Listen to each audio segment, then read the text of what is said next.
Ya, salam buat kita semua. Ya, renungan kita di saat ini di dalam 1 Petrus 3 ayat yang ke-10 bunyi firman Tuhan.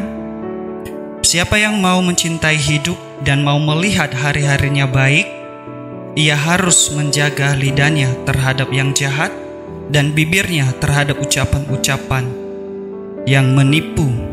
Saudaraku yang terkasih dalam nama Yesus, kita belajar mengenai cinta yang mendatangkan malapetaka. Mungkin seakan tidak menyadari bahwa ucapan bibir kita bisa menyakiti orang lain, ya, bisa membuat orang lain tersakiti karena kita. Kita belajar siapa yang mau mencintai hidup dan mau melihat hari-harinya baik, ia harus menjaga karakter dan ucapannya terhadap sesama dan terhadap orang lain. Apalagi kalau ketika ia menghadap Tuhan, ia harus menjaga kekudusan hidupnya. Yang pertama yang harus kita perhatikan yaitu ia harus menjaga lidahnya terhadap yang jahat. Ya, lidah ini kadang orang tidak sadar mengenai apa yang ia ucapkan kepada orang. Banyak orang yang menganggap bahwa apa yang ia lakukan itu baik, tetapi seakan-akan menyakiti hati orang lain. Tetapi dalam hal ini kita belajar bagaimana kita harus menjaga lidah kita, apa yang harus kita ucapkan, bagaimana cara berbicara kepada orang lain. Yang pertama, ya, kita harus menjaga lidah kita terhadap yang jahat. Lidah ini harus perlu kita jaga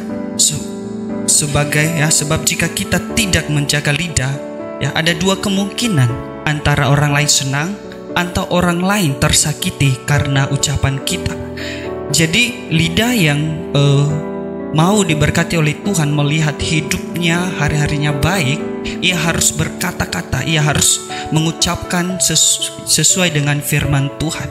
Ya, ia harus mengucapkan berkat dan memberkati orang lain. Yang kedua yang harus kita perhatikan adalah, ya, bibir terhadap ucapan-ucapan yang menipu.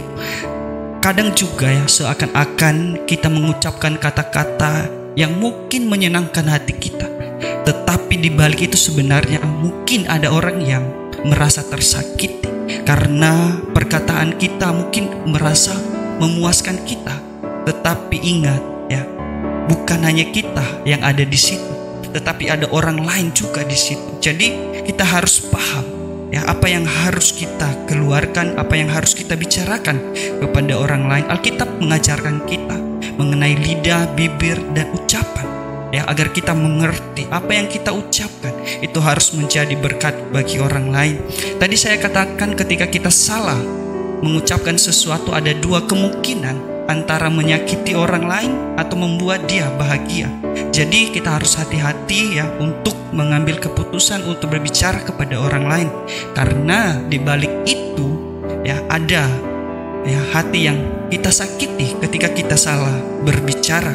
Yang kedua tadi adalah bibir, ya, kita harus menjaga bibir kita terhadap ucapan-ucapan yang menipu.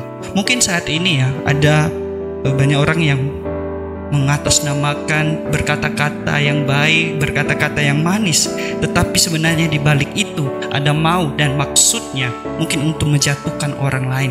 Jadi hati-hati, ya, kita harus menjadi berkat, ya, kita harus menjadi teladan baik dalam perkataan maupun dalam tindakan, dan juga, ya, mengeluarkan ucapan yang baik akan kita disayang, ya. Ketika kita mengeluarkan perkataan yang baik, mungkin kita akan disayang oleh orang. Ya, ketika juga kita tidak mengeluarkan kata-kata yang baik atau menyakiti orang lain, ingat kita pasti dibenci oleh orang lain. Ya, jadi kesimpulannya bagi kita semua, ya, ketika kita sudah mengaku kita diselamatkan oleh Tuhan, ketika kita mengaku bahwa kita hidup dalam kebenaran, jadi saya percaya setiap kita, apa yang kita keluarkan, apa yang kita bicarakan, itu pasti memberkati orang lain atau menjadi teladan bagi orang lain. Ingat, seorang pemimpin kalau ia salah mengucapkan sesuatu, seorang pemimpin kalau salah ia mengambil keputusan, maka rakyatnya tidak akan mendengarkan dia lagi. Jadi setiap kita yang mau, ya, jadi berkat kepada orang lain, kita harus menjaga lidah ini, karena lidah ini juga menentukan siapa kita, siapa sebenarnya kita. Terima kasih, Tuhan Yesus memberkati.